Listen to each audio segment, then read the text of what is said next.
Welcome everybody to Ask the Experts, solar batteries and EV chargers. If you've ever wondered where to start with clean tech at home, then this is the panel for you. So we're going to demystify solar, batteries, EV charging and help you extract the most value out of your investments. So to help me unpack this today, I have a fantastic panel of experts on stage with me this afternoon. I'm going to introduce you all by name, and then if you could just share a couple of sentences about who you are and what you do, and we'll go from there. So on my left, I have Chris Vanderstock, aka Electric Chris, who is a very influential YouTuber. Yeah, thanks, Simone. I really appreciate that. And yeah, I run Electric Chris on YouTube, so go find me there. And I like to think of myself as a prosumer, so I try to bring stories about going electric. This year we're cut off gas in our house, so we've got solar, we've got battery, we've got EVs, and we haven't had a petrol car in our house for 5 years now. Very impressive, that's great. And next we have Mike Casey, who's the Chief Executive of Rewiring Aratoa. Yeah, so I'm an electric cherry farmer from Central Otago, so I run my farm on 21 electric machines, no fossil fuels at all. And then for those of you that have heard about Rewiring Australia, I run Rewiring New Zealand, or Rewiring Aotearoa, which is the New Zealand equivalent. And yeah, here to help today with any questions around electrification of farming or big machines or the economics behind that. Probably don't have quite as good a bigger profile as this guy, but New Zealand's a small country, so yeah. I don't know about that. A lot of people know you here. And next we have Jeff Sykes, the Chief Executive of Solar Choice. G'day everyone. Solar Choice is Australia's online independent comparison service for quotes for solar batteries, EV charging, heat pump hot water systems and aircon. So we provide independent advice to consumers, mostly through our website. So if you jump on there, you can see a review that we've written pretty much on any of those products and any brand out there. A lot of people over the last couple of days have been asking us about particular battery brands and are they trustworthy? They've just popped up in the last couple of years. So we try and help Australians make a well-informed decision on those product categories. Great, thank you, Jeff. And last but not least, we have John Warnock from My Energy. Thanks, Simone. I've been with MyEnergy for 4 years now. Mostly at the start, I was doing tech support and customer support, helping people solve problems. But my role's changed quite recently, so I'm more on the proactive side and teaching people before they have to call support and how to best set things up from an installer's perspective, but also for sales and an end user. That's great. Thank you all very much for being here today.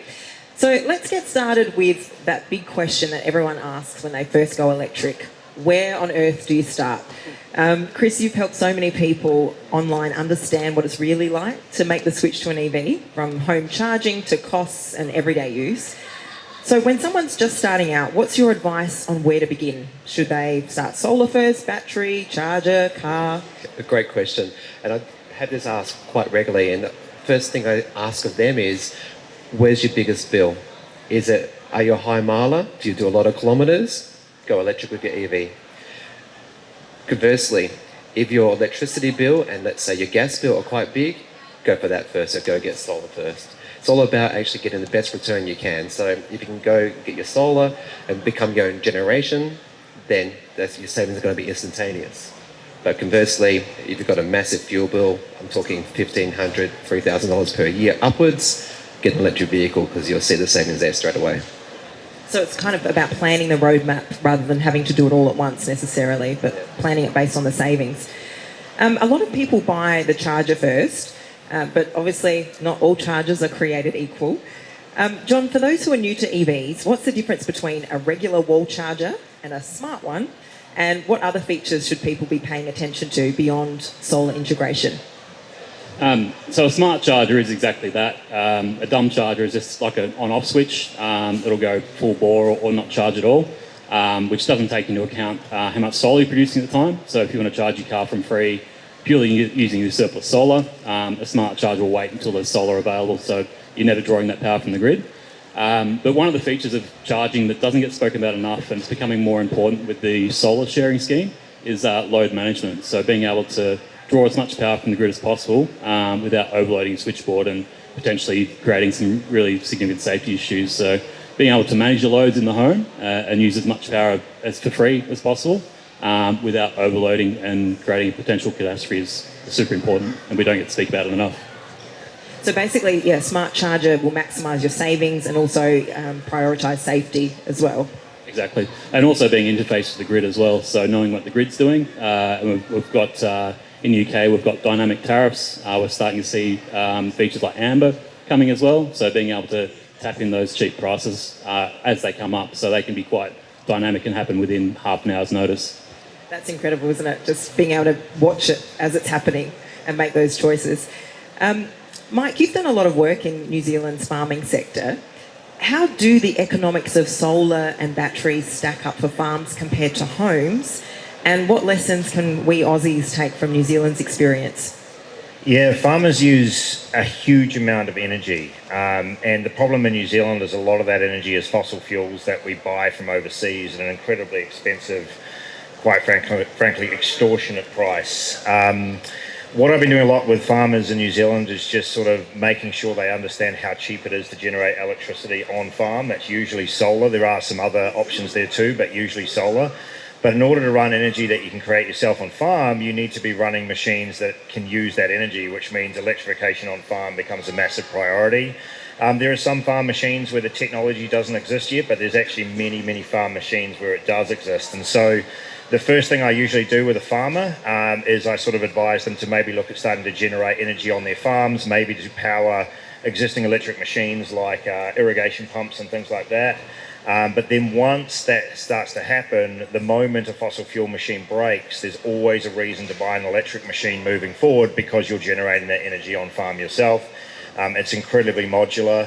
And then, to be honest, in New Zealand, we are seeing farmers probably lead the charge on electrification now, just simply because they understand finance, they understand economics, they understand how the stuff works, and they have a massive drive to lower farm input costs because we're price takers. And so it's something in New Zealand that I'm very, very proud of, that we're managing to do that. And it's actually farmers that are probably encouraging the rest of New Zealand to look at this option in their households as well. And is it these kind of farming examples that kind of lead more farms to be making those same kinds of decisions?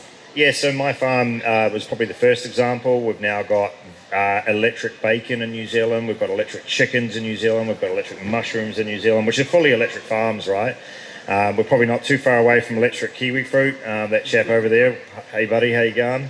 So this is happening more and more. And New Zealand is an agricultural nation where, most of the money that we make for our economy comes from agricultural exports.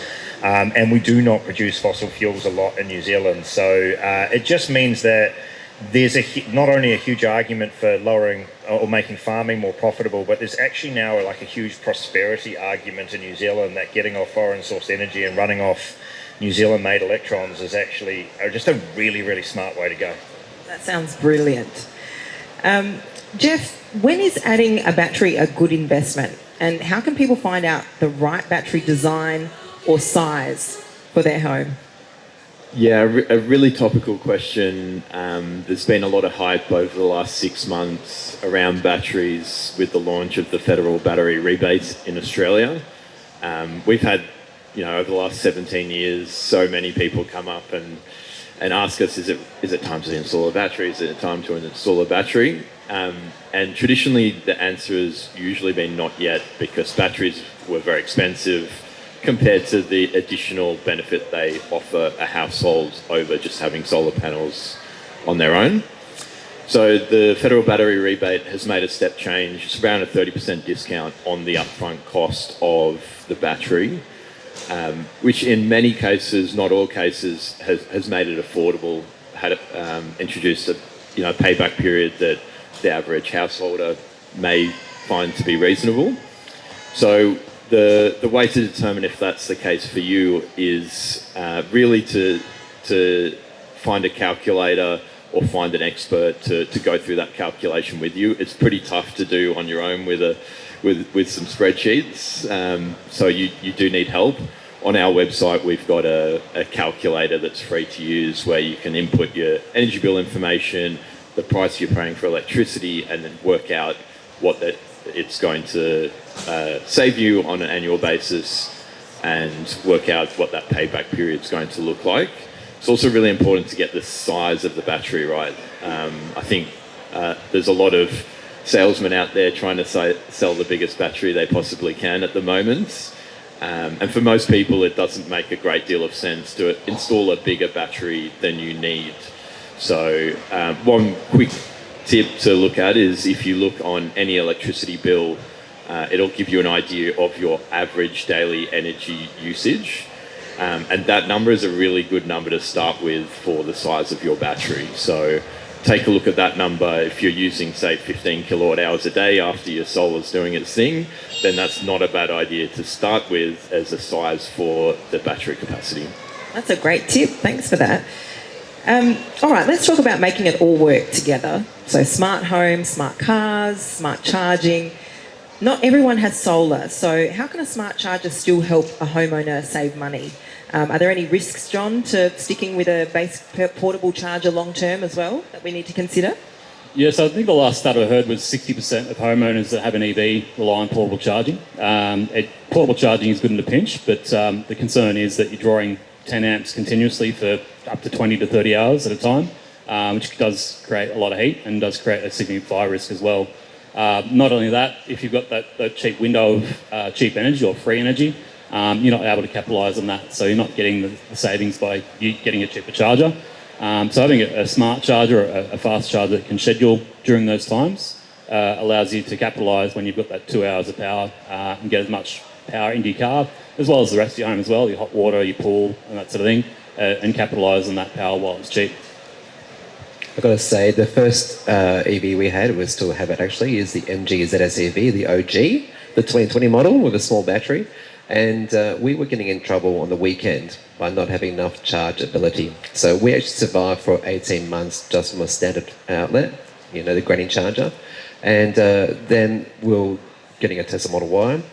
And I looked into whether or not we get a Tesla charger or a Zappy. No affiliation, I promise. And basically we thought, no, we want to go Zappy because it can actually be solar smart. And with our solar, we can charge the car for free. So instead of drawing from the grid, the Zappy takes care of it. And I know there's workaround solutions with Tesla, but that used to be free, but now you've got to pay a subscription to actually enable that service. So I think at the end of the day, I would highly recommend everybody, if you can, definitely get a smart charger if you have solar, because you can utilise those either cheap energy rates or use your own power and be self-sufficient. Great, thank you, Chris. And speaking of which, a lot of your viewers do ask about costs. Is there still a financial case to install solar and a battery now, or the age-old question, do we wait for prices to fall even further? No, do not wait. Do it now. The government rebate program is a step program. It's going to reduce every year, every single time. So it's as good as it's going to get right now. And I've tried with my parents to get them on board, and they're still resisting me. I don't know why. We installed a Tesla Powerwall 2 back in 2019. So we've now used 48,000 kilowatt hours of energy from that battery. At a 35-cent kilowatt hour price, we're basically only about $5,000 better off than we would have been. Okay, so the repay, hasn't been the best for us, but remember, we paid a lot more money than what you can pay now. So getting onto like the Solar Smart website and doing the calculations as to what is best for you, getting fit for purpose, the right size and so forth, the economics absolutely make sense. So we can disregard the environmental discussion, but we can talk about the economics, and see that's where we need to go. Great, thank you. Jeff, from your perspective, how do you help households avoid buying the wrong battery, brand or system that doesn't actually match their particular needs?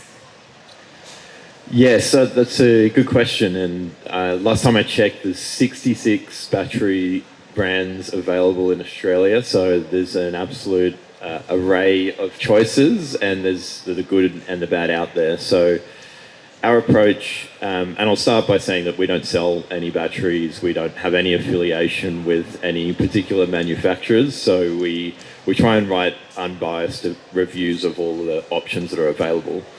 So we've got some criteria that we assess each battery by, and we will give them a score out of 5. So if you jump on our website, we've scored pretty much all of those 66 brands out of 5. And we look at the company backing and particularly what sort of presence they have in Australia. So if something goes wrong with your battery and it's been manufactured overseas, you want to make sure that they've got an office, a physical presence in Australia, and a team of people that you can call and get some kind of recourse or support, or ultimately claim on warranty. We also look at the warranty itself, so go through that with a fine-tooth comb and look at some of the stipulations. Some of the very poor warranties mandate that an installer comes out and does a physical inspection of the battery every 12 months, and the reality is no one's going to do that, so the warranty is pretty much worthless. And then we look at customer reviews, so we've collected thousands of customer reviews on our own website, but we look at all the reviews out there on the web and make an assessment as to whether there's actually a proven track record for this brand. And then finally we look at the functionality, so some of the technical features of the battery, and does it have all the bells and whistles that you want, or is it lacking in some certain features? So we do that calculation and we give everyone a score out of 5. Yeah, that's so helpful, and I think you make a really good point about after-sales support, because that is just so important to have a team on the ground that can help you if something goes wrong. Now, Mike, amongst all the excitement about vehicle to grid, you've talked about tractor to grid, which sounds fantastic. Can you share what that's about and what it might mean for Australia's future vehicle to grid possibilities? Yeah, for sure. I mean, I haven't got it working just yet, but by the time, Chris, you come to see my place, we'll have tractor to grid working.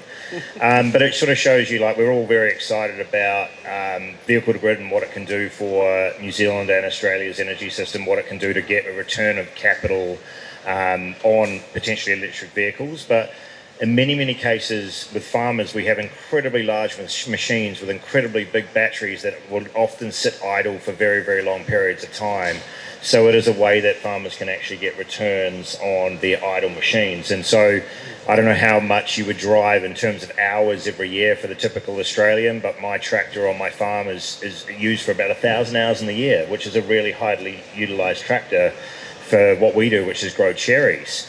But that's an awful lot of hours that it's sitting there not doing anything where it could potentially be earning income.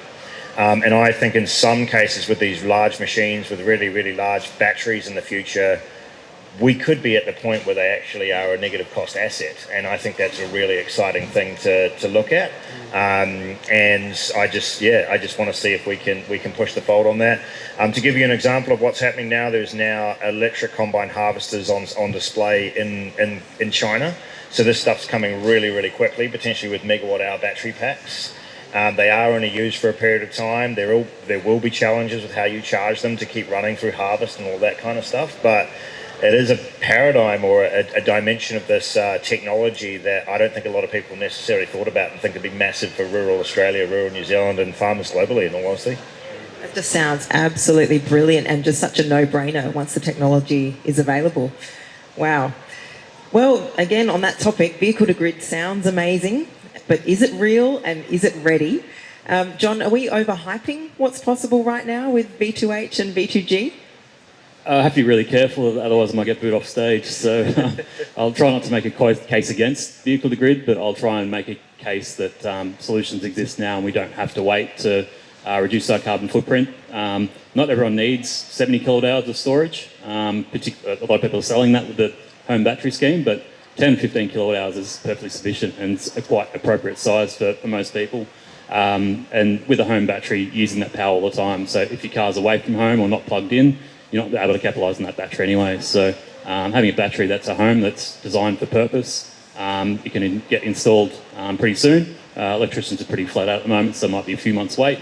We're not having to wait for vehicles to offer warranty on vehicle to grid and standards to come online. And if you're waiting for vehicle to grid, some people have been waiting for 5-6 years now and it's still not widely rolled out.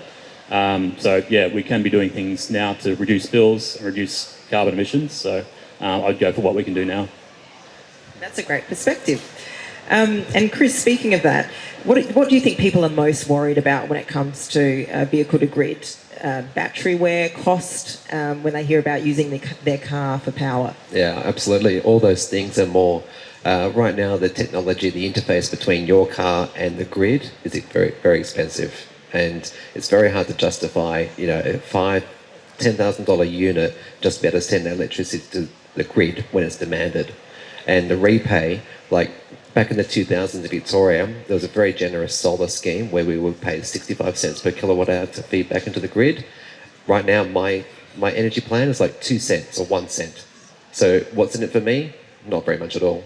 So I'd much rather use the energy in my house for our needs. And one of the arguments I like to make is that, people who do drive petrol, diesel cars, what's the price of petrol today? What's it going to be tomorrow? It's only going to go up and up.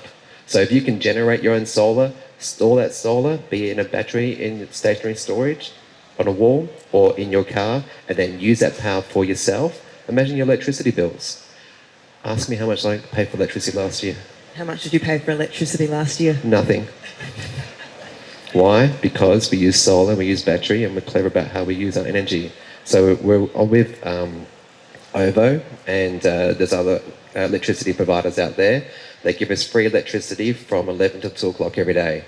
So I command my power wall to charge during that time. Beforehand, we get it discharged. And then after that, we use a battery.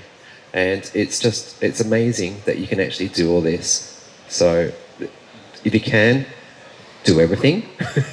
Otherwise, look at the economics. Where's the best savings first?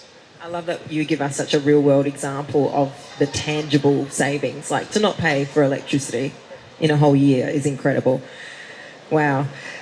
Jeff, batteries are at the heart of all of this, home, car or grid.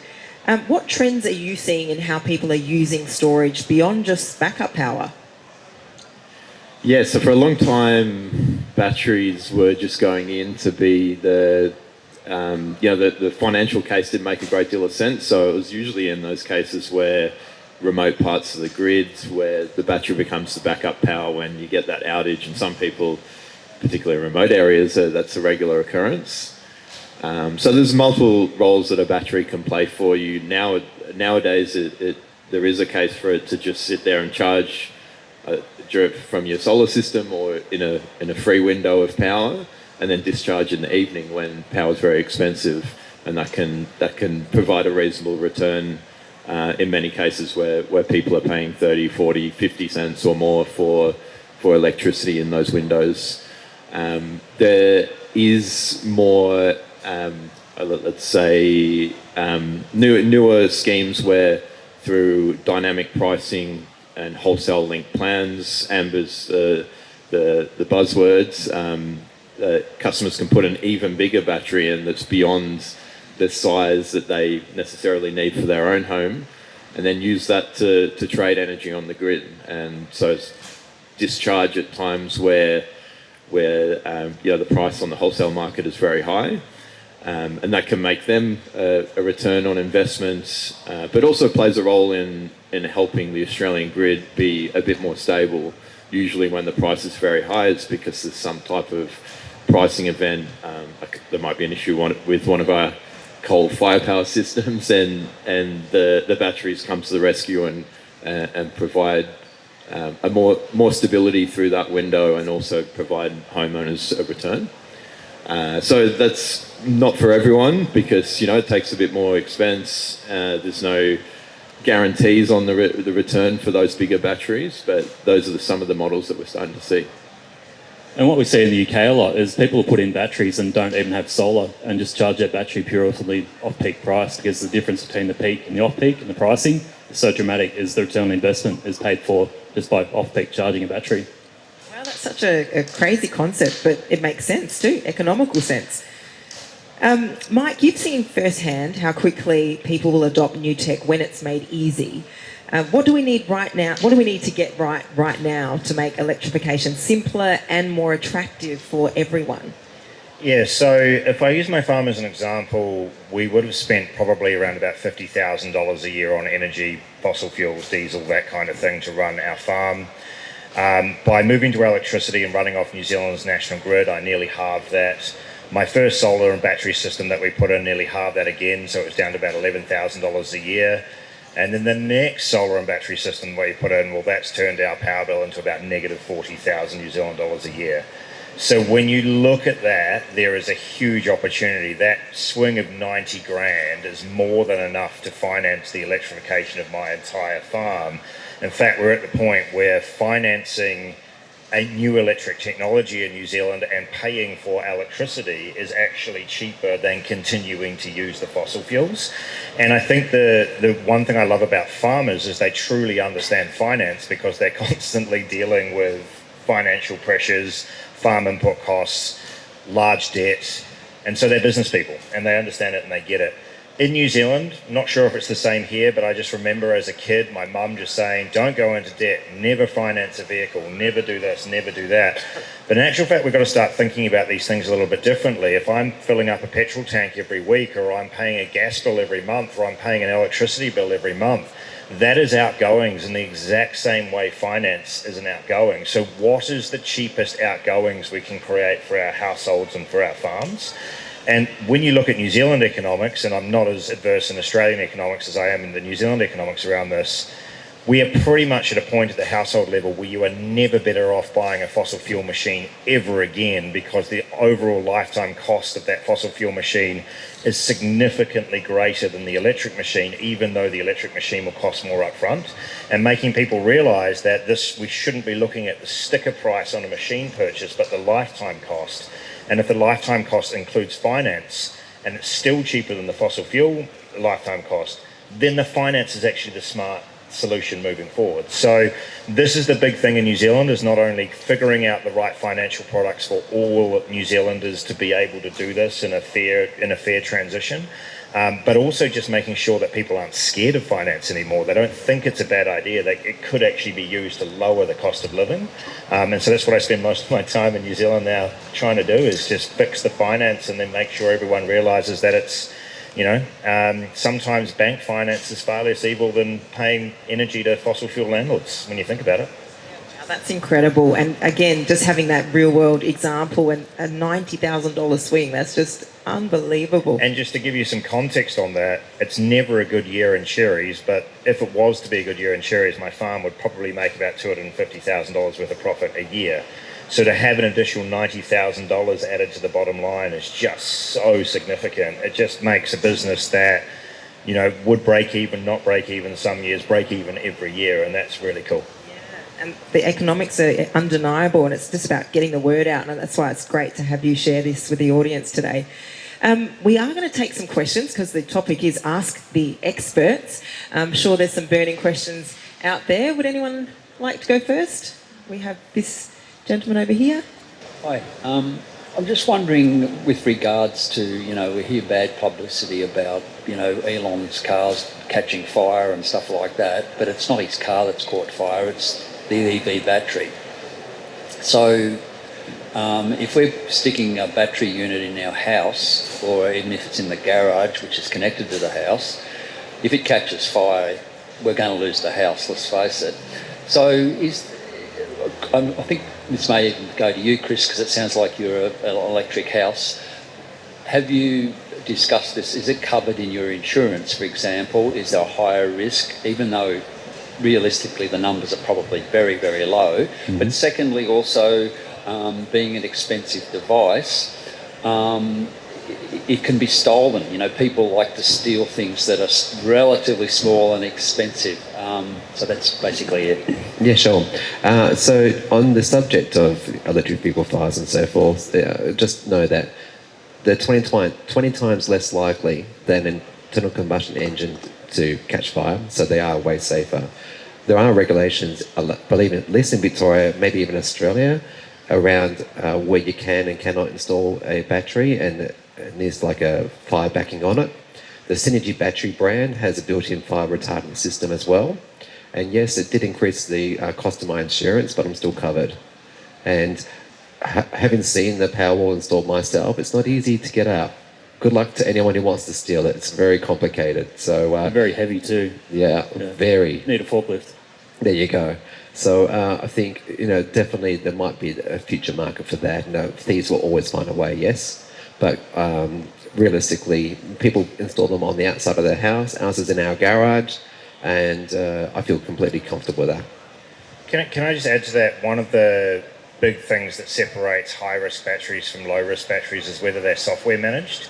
And one of the big things that I have been trying to get New Zealand farmers to do is adopt like fireproof cabinets for drill battery charging in particular, because you and I have both dropped a bit drill battery on a shed floor at some point in our lives, picked it up, blown on it, and put it on to charge again, right? That is the real dangerous part of this. Damaged batteries from scooters, e-bikes, anything like that, that is where the real danger lies, and that's where a lot of, I don't know about Australian stats, but where a lot of the lithium iron phosphate battery fires are occurring is in damaged smaller batteries. And so I think it's really important that we talk to the public about where those risks actually lie and make sure they understand how to look after those small batteries that are much more likely to have thermal runaway. Yeah. Vapes are another big one too. There's so many vapes going into landfill that are causing fires in landfill, and that's something we don't speak about enough. As someone who's as a society, trying to reduce our emissions and live a cleaner future, is the amount of vapes and disposable batteries going to landfill causing a lot of issues. Yeah, very good point. Yeah, you can't chuck away a Powerball that easy. Has anyone else got a question for our experts? Thank you, everyone. Might be more for John with the Zappy. I kind of regret not getting a Zappy. I've had my... We can fix that. Hopefully, I'll probably have to. I've had my charger installed for just over 2 years now, and I love smart things if they're in your life and you don't have to deal with them and they make your life better. But I think probably everybody's probably had some things like, I've got a camera that I've had years ago that the company doesn't exist now. Camera doesn't work. And I know with the chargers have the OCPP, so you can put them on any company. But the biggest issue we've had with our smart charger, supposedly, is now dumb so that it works. The company, I won't name them, they're not far from where you are. They would do a software update, but they didn't know what was going on. And living in Australia and then being over in the UK, in Dubai, we couldn't use our charger. And we both have electric cars, so we're completely out of use. And then the last one, the final pin, was they did something and it just completely killed it. And I wouldn't recommend doing a long distance charger company. It's hard for us in Australia because I had to sit up until 11 o'clock at night messaging the company to try and get any help and didn't get anywhere. It was just purely my charge installer who was really, really good and actually just came to the party and replaced it for me. And that's a really good point that Jeff made before about having in-country support and having someone in-country and on one neck to strangle when something goes wrong. It's super important, and it's something that we prioritise as a business, not just the customer support, but also the installers, making sure the electricians are knowing what to do and doing compliant installs and allowing them to have some success as well, because we want electricians to succeed and we can't succeed without them. So we want to share that success and make sure the customers get the support they need as well. Yeah, and to add to that, I would say your chargers may do this, I don't know, but can they work offline if there is an issue with your servers, or do you see that the industry going that way so that users aren't impacted by that? So I won't speak too much about other chargers, but I know the Zappy, all the smarts, intelligence is built into the product itself, so it doesn't need that connection to send and receive instructions. My mum has a charger, one of our Zappies, which she's off-grid in rural Victoria. So I think she's been through 3 Starlink routers in that time and still hasn't run out of power and has that full control. If you lose that connection with the Zappy, all you lose is the live data in the app. So it still has all those inbuilt safety and security and all those smart features in the product. Perfect. I'll have to get one soon. Thank you. Unfortunately, that's all we have time for today. If you have any further questions, our panellists might be stage side for a few more minutes, but please join me in thanking our panellists for all your insights. I've learnt so much today, and hope you all have a great afternoon. Thanks very much.